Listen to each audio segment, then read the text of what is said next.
Chers frères et sœurs, dans le Seigneur, loué soit Jésus-Christ. Nous sommes encore ce matin rassemblés pour dire merci à Dieu. Et nous allons commencer par lui dire merci à travers cette prière. Au nom du Père, du Fils et du Saint-Esprit. Amen. Notre Père qui es aux cieux, que ton nom soit sanctifié, que ton règne vienne, que ta volonté soit faite sur la terre comme au ciel. Donne-nous aujourd'hui notre pain de ce jour. Pardonne-nous nos offenses, comme nous pardonnons aussi à ceux qui nous ont offensés. Et ne nous laisse pas entrer en tentation, mais délivre-nous du mal. Car c'est à toi qu'appartiennent le règne, la puissance et la gloire, pour les siècles des siècles. Amen. Je vous salue Marie, pleine de grâce. Le Seigneur est avec vous. Vous êtes bénie entre toutes les femmes. Et Jésus, le fruit de vos entrailles, est béni. Sainte Marie, Mère de Dieu, priez pour nous, pauvres pécheurs, maintenant et à l'heure de notre mort. Amen. Que la gloire soit rendue au Père, au Fils et au Saint-Esprit, comme il était au commencement, maintenant et toujours dans les siècles des siècles. Amen. Au nom du Père, du Fils et du Saint-Esprit. Amen. Ce matin, nous allons un peu parler de la prière, particulièrement celle du rosaire. Donc nous parlons de la prière, mais particulièrement la prière du rosaire. Il faut que l'on comprenne déjà que la prière du rosaire, c'est une prière recommandée par la Vierge Marie elle-même. Dans la plupart de ses apparitions, lorsqu'elle s'est souvent révélée au monde, elle a toujours recommandé cette prière du rosaire ou du chapelet. Et beaucoup de personnes apportent certaines polémiques, disant que la prière du rosaire, c'est une prière qu'on adresse au monde des ténèbres, une prière qu'on adresse à Satan, ou alors qu'en faisant la prière du rosaire, c'est le démon qu'on prie. Alors ce matin, j'aimerais un peu qu'on apporte certains éclaircies sur ce qui concerne la prière du rosaire. Déjà, quand on parle de prière du rosaire, il faut qu'on soit accompagné d'un chapelet. Alors, que l'on prenne le chapelet comme un instrument de prière. Alors, il faut qu'on change également nos expressions. Par exemple, on ne dit pas par exemple qu'on prie le chapelet. Non, on ne s'en dit pas. Mais en tant qu'instrument, donc il nous aide à prier, il nous aide à communiquer. Donc l'expression qu'on doit utiliser, c'est qu'on prie avec le chapelet. Ça, c'est déjà ce qu'il faut comprendre. Et de deux, la prière du rosaire, en réalité, ce n'est pas la prière forcément à Marie. Non, c'est une prière. C'est vrai que la Vierge Marie intervient, mais vous allez comprendre tout à l'heure pourquoi est-ce qu'elle intervient. Mais la prière du rosaire, c'est une prière qu'on adresse directement à Jésus-Christ. Donc il faut qu'on comprenne très bien ça. Et c'est écrit dans la Bible. Donc je vais lire quelques textes pour que vous essayiez de comprendre. Mais avant de lire ces textes que je vous présente, il y a les 4 mystères. Nous avons ici les mystères joyeux, nous avons les mystères lumineux, nous avons les mystères douloureux et nous avons les mystères glorieux. Voilà quand on dit le rosaire. Donc le rosaire est constitué donc de ces 4 mystères-là. Alors lorsqu'on prend par exemple les mystères joyeux, lorsqu'on nous parle premier mystère joyeux, on nous dit l'annonciation.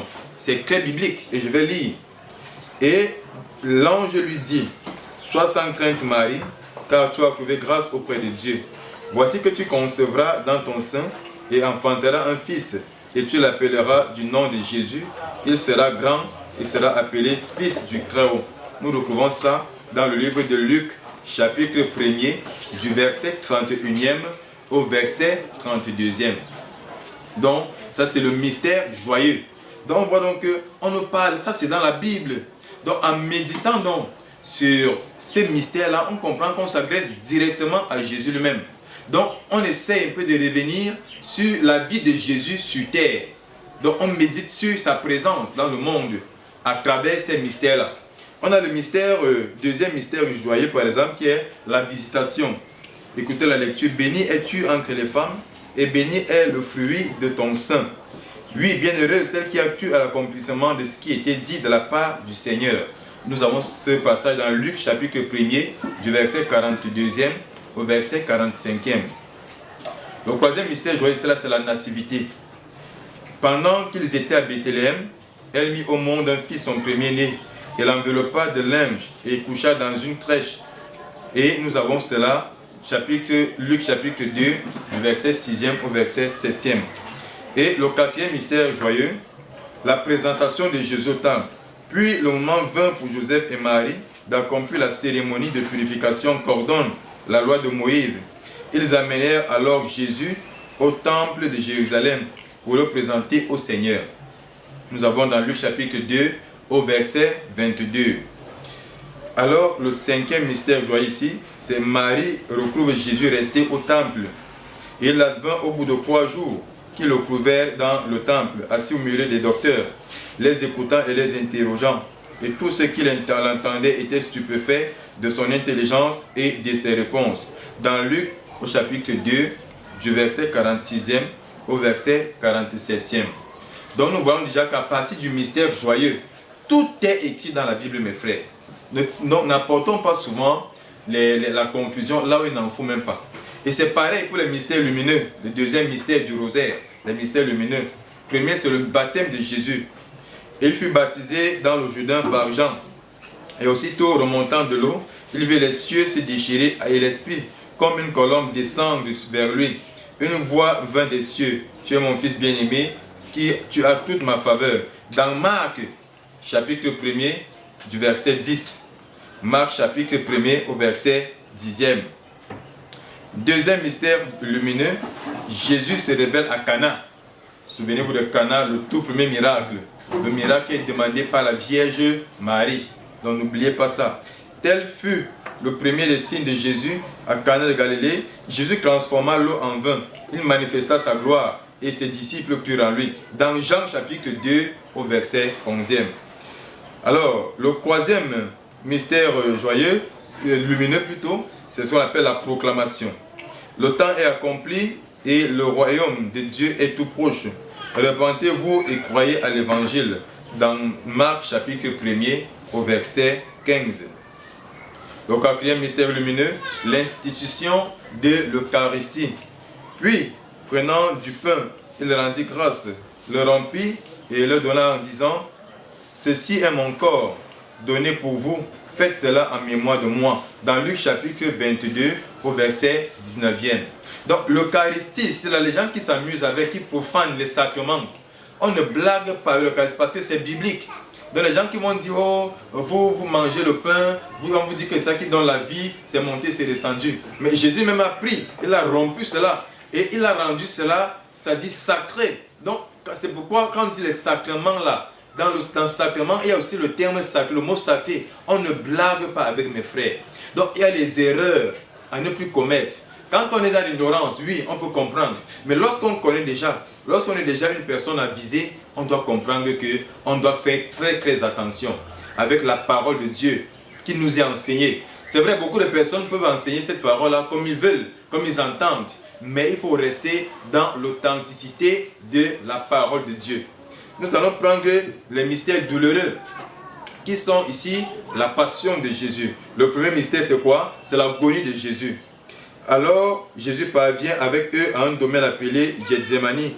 Étant allé un peu plus loin, il tomba face contre terre en faisant cette prière, mon Père, s'il est possible que cette coupe passe loin de moi. Dans Matthieu chapitre 26, du verset 36e au verset 39e. Deuxième mystère douloureux, la flagellation. Et tout le peuple répondit que son sang soit sur nous et nos enfants. Alors il relâcha Barabbas. Quant à Jésus, après l'avoir fait flageller, il le livra pour être crucifié. Dans Matthieu chapitre 27, verset 25e au verset 26e. Alors au niveau des mystères, troisième mystère douloureux, on a le couronnement d'épines. Ils lui enlevèrent ses vêtements et le vêtirent d'un manteau rouge. Puis ils tressèrent une couronne avec des branches épineuses, la posèrent sur sa tête et placèrent un roseau dans sa main droite. Ils se mirent ensuite à genoux devant lui et se moquèrent de lui en disant « Salut, roi des Juifs ». Dans Matthieu chapitre 27, verset 28e au verset 29e. Le quatrième mystère douloureux, le portement de la croix. Et il sortit portant sa croix et vint au lieu dit du crâne, qui se dit en hébreu Golgotha, où ils le crucifièrent et avec lui 2 autres hommes, un de chaque côté et au milieu Jésus. Dans Jean chapitre 19, versets 17 à 18. Et enfin, le cinquième mystère douloureux ici, c'est la crucifixion ou alors le crucifiement. Le voile du sanctuaire se déchira par le milieu et jetant un grand cri, Jésus dit, Père, je mets entre tes mains, je remets mon esprit. Ayant dit cela, il expira. Dans Luc chapitre 23, du verset 45e au verset 46e. Donc il est important de comprendre que le mystère douloureux, c'est beaucoup plus la passion du Christ. Et le mystère glorieux, le quatrième mystère du rosaire, le mystère glorieux, le premier c'est la résurrection. Mais l'ange prit la parole et dit aux femmes, ne craignez point, je sais bien que vous cherchez Jésus le crucifié. Il n'est pas ici, car il est ressuscité comme il avait dit. Dans Matthieu chapitre 28, verset 5e au verset 6e. Deuxième mystère glorieux, l'ascension. Puis il l'amena jusqu'à vers Béthanie, et levant les mains, il les bénit, et il advint, comme il les bénissait, qu'il se sépara d'eux et fut emporté au ciel. C'est-à-dire dans Luc chapitre 24, verset 50 au verset 51. Troisième mystère glorieux, la Pentecôte. Ils virent alors apparaître des langues pareilles à des flammes de feu. Elles se posèrent et sur chacun d'eux et furent tous remplis de l'Esprit Saint et commencèrent à parler en d'autres langues, selon que l'Esprit leur donnait de s'exprimer. Dans le livre des Actes, au chapitre 2, du verset 3e au verset 4e. Le quatrième mystère glorieux, c'est l'Assomption. Le Dieu très haut l'a béni, ma fille, plus que toutes les femmes de la terre. Loué soit Dieu qui a créé le ciel et la terre. C'est lui qui t'a conduite pour frapper à la tête le chef de nos ennemis. Dans Judith, chapitre 13, verset 18. On voit bien que là, on est dans l'Ancien Testament. Donc, là, les gens qui insultent Marie là, que oh, Marie a fait ci, on parle déjà d'elle, même dans l'Ancien Testament. Et on peut aussi le retrouver dans le chapitre 12 de l'Apocalypse. La femme qui est couronnée de 12 étoiles et qui écrase la tête du serpent. Mes frères, il y a beaucoup à enseigner. C'est vrai que avec le temps, Dieu nous permettra d'en connaître plus, d'en savoir plus. On a ça dans Judith chapitre 13, verset 18. Je répète, Judith chapitre 13, verset 18. Et enfin, le cinquième mystère glorieux, on a le couronnement de la Vierge Marie au ciel. Un signe grand apparut au ciel, une femme revêtue du soleil, qui avait la lune sous ses pieds et une couronne de 12 étoiles sur sa tête. Dans Apocalypse chapitre 12 au verset 18e. Donc c'est ça la prière du rosaire. On voit que tous ces mystères, du mystère joyeux, mystère douloureux, sont cités dans la Bible. Donc on ne va pas aller chercher loin. Et la prière du rosaire, c'est une prière que le diable craint. Satan a peur de cette prière. Les démons ont peur de cette prière. Lorsque tu commences à méditer sur ton rosaire, commence à faire l'expérience. Fais ta prière du rosaire tous les jours, tu verras comment ta vie même va changer. Ton corps même, ta corpulence va changer. C'est-à-dire, il y aura comme la lumière qui va demeurer en toi. Ceux qui viendront vers toi vont dire, hey, pourquoi la vie de telle personne a changé comme ça? Rien qu'à travers cette prière-là. Donc, la prière du rosaire, c'est une prière qui s'adresse à Jésus, mais passant par Marie. Passant par Marie, pourquoi? Parce que lorsqu'on dit, je vous salue Marie, ça c'est la salutation de l'archange Gabriel. Lorsqu'il vient annoncer à Marie le mystère de l'incarnation. Le Seigneur est avec toi et le fruit que tu portes dans ton sein est béni. Ça veut dire, ça c'est lorsque la Vierge Marie, ça va rendre visite à sa cousine Élisabeth. Et plus tard, on va voir l'enfant va tressaillir de joie. Et lorsque l'Église va dire, Sainte Marie, Mère de Dieu, elle est sainte. Parce qu'elle est la Mère de Dieu. Dieu ne peut pas choisir d'habiter un corps saint. De naître par un corps, choisir d'habiter un corps malsain plutôt. Alors, Dieu choisit d'habiter un corps saint parce que lui-même, il est saint. Et lorsqu'on va dire Sainte Marie, Mère de Dieu, priez pour nous. Et c'est effectivement, elle n'est pas de ces femmes-là qu'on a vu, elle est restée dans le tombeau, elle a été élevée. Elle a été élevée, c'est pourquoi on parle de l'Assomption de la Vierge, parce qu'elle est élevée. Et en tant que la mère du Christ, en tant que celle-là qui a reçu la mission d'écraser la tête de Satan, elle a un pouvoir d'intercession. Donc elle intercède pour nous. C'est pourquoi on dit Sainte Marie, Mère de Dieu, priez pour nous, pauvres pécheurs.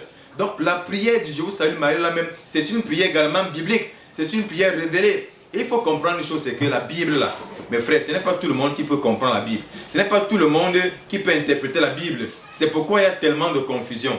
Donc allons mes frères à Jésus par Marie, parce qu'elle est toujours ce chemin-là qui nous amène vers son Fils. Souvenez-vous toujours, lorsqu'elle a dit aux noces de Cana, faites tout ce qu'il vous dira.